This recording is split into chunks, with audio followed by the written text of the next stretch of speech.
হেই, তোমরা কি জানো তোমরা যে ব্যাটল গেমটা খেলছো সেটা আসলে কোনো ব্যাটল গেমই নয়।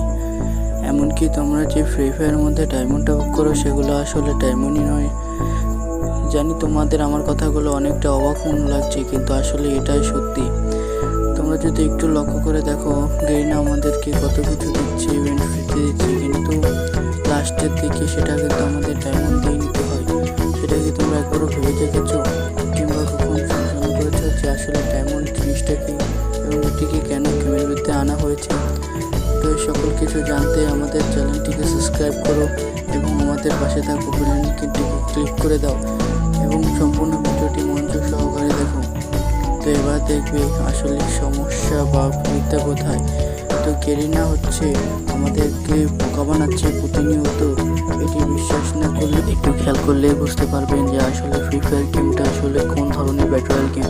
সবাই কিন্তু এটাকে মনোযোগ সহকারে এবং নিজের শখের জন্য খেলে। অনেকেই খেলে যে তারা একটা বড় হবে সবাইকে দেখাবে এই জন্য, আবার অনেকেই খেলে যে আইডিটাকে বড় করে বিক্রি করে দেবো এবং অনেক টাকা আসবে এই জন্য। কিন্তু আপনারা কি কেউ ভেবে দেখেছেন ফ্রি ফায়ারে এমন একটা আইডিয়া আছে যে তারা আইডিকে বিক্রি করার জন্য নয় এবং শখের জন্য খেলে?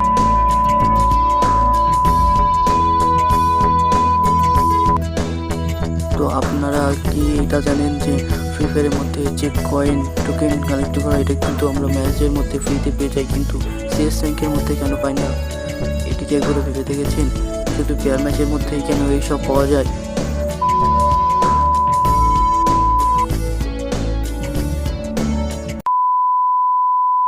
টোকেন যখন ফ্রিতে পাওয়া যায় বিয়ার র্যাঙ্কের ম্যাচে, তাহলে ডায়মন্ড কেন ফ্রিতে দেয় না? এটা কি একবারও ভেবে দেখেছেন? আর তাছাড়া কিন্তু আপনারা সবাই অনেকেই গেম খেলেন এবং অনেকেই ইউটিউবিং করেন, কিন্তু কখনো কি গেরিনা আপনাদের কিছু দিয়েছে? শুধু দেয় কাদের? বড় বড় যারা ইউটিউবার আছে, যারা গেমার আছে তাদেরকেই দেয়, কিন্তু ছোটদের দিকে একটু তাকায় না। তাহলে আপনারা কেন গেম খেলছেন? আপনাদের গেম খেলে কি তাহলে বেড়া যাবে, নাকি এগুলো সামনে পরবর্তীতে এবং বড় ধরনের একটা গেমার হিসেবে আপনি পরিচয় পেতে পারেন?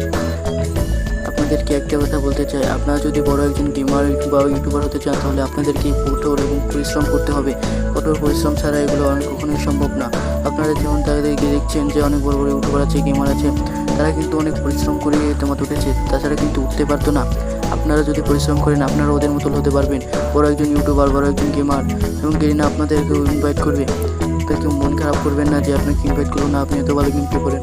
এগুলো একটা ভাগ্যের বিষয়। আপনারা নিজেদের চিন্তা করুন, আগে গেমের চিন্তা না করে নিজের চিন্তা করুন।